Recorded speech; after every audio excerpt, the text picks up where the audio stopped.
it because I couldn't see it down there. It's okay. If it weren't for candy making, I would not know my great-grandparents. Now we'll take it out and put cold water in it. You know, that kettle is about 65, 70 years old. Really? Sometimes, memories are held in the stickiness of sugar. Well, we used to use them for cooking in the logging camp. Oh, that, yeah. That's where they originated. More than 70 years ago, my great-grandparents made a trade with their neighbors. A deer for a lesson on how to make candy.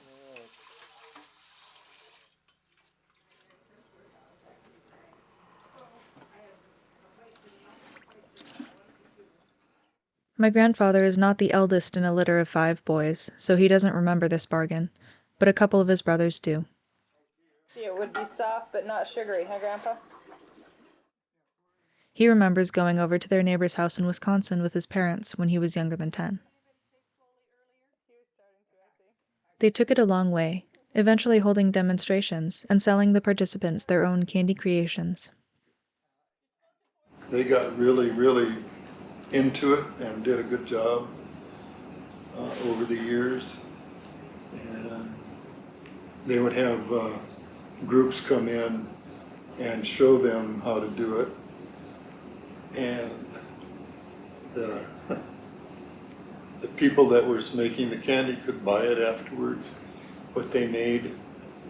And the folks were anxious that they would buy what they made because it wasn't all that good of quality as far as dipping the chocolate.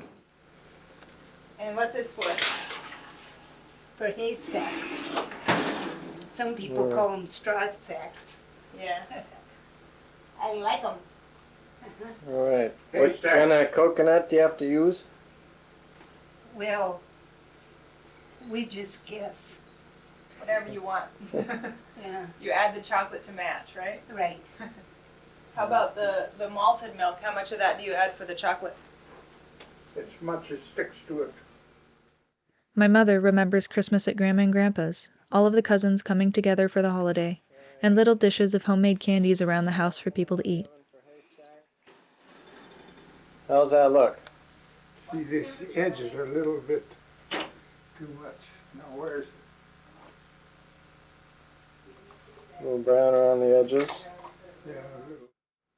She talks about how her grandparents had a side room in their house in Loma Linda that they kept as cool as possible, so that they could still dip candies in chocolate during the heat of the summer.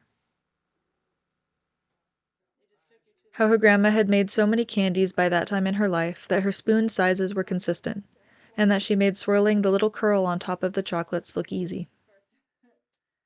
I got to enjoy it as a young little kid because my grandparents made it. And then over the years as I grew up, I learned how to make it and worked with my grandparents. I will never, ever be as good at dipping as my grandmother was. She's amazing. Anyway, I mean, it's like See's candy, but shall I say better? Yes. And, but that's what you could picture. Making candy from scratch, as people who attended my great-grandparents' demos quickly learned, is much more difficult than it would seem. All right. Now what? Now you take one of the spatulas, Okay. and I kind of follow it. I just do a little bit. See like this here. See, you just put it all, try and get it all in the hump. In the middle? Yeah. Slowly? Or just a little bit? Like that? Yeah, that's all right. Hard not to get in and do it, huh, Grandpa? Yeah.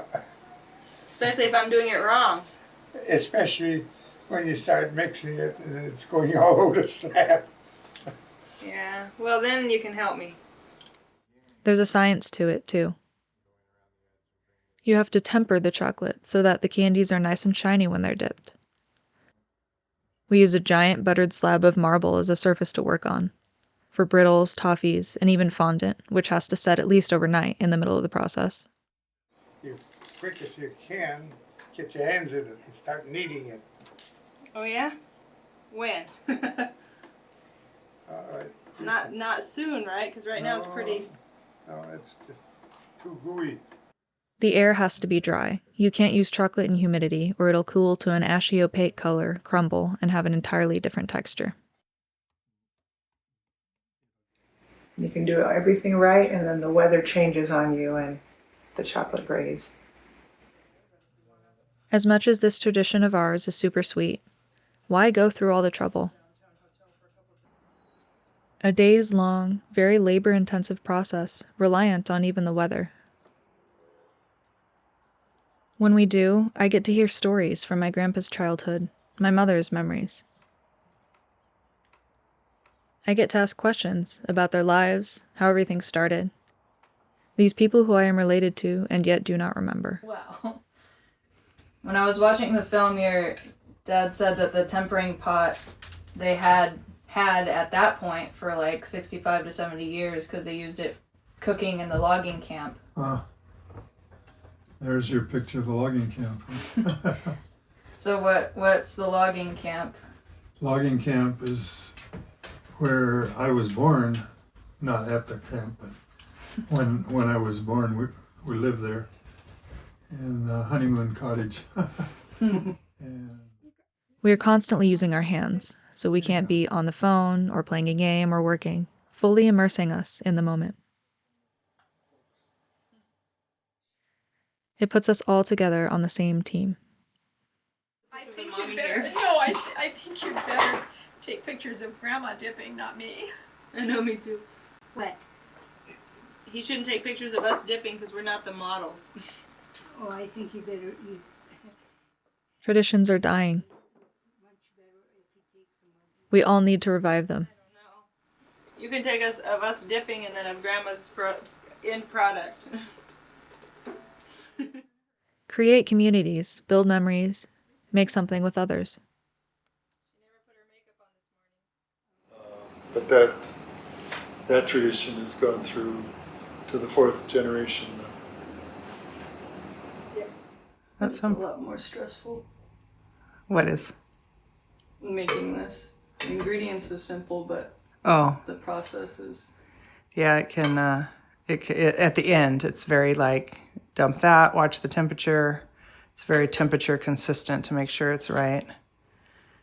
Exactly. You don't want it to sugar. I am so grateful that I will contain not only my own experiences to reminisce on, but also those of my parents, grandparents, and even generations beyond them. Okay. I don't have shoes. Okay. And you're gonna pour it out. Kind of around and even as you can. And then empty it out as best you can. And I'm gonna start spreading it. I mean, it's fine, like I was cutting through, but get to a point you can't anymore. Lemon, orange fondant, chocolate centers. Or no, this is toffee. It's really heavy. Chocolate centers. So we're sitting here surrounded by boxes of candy. Enjoying every bit of family. We really are blessed. Wonderful family. Very, very fortunate people.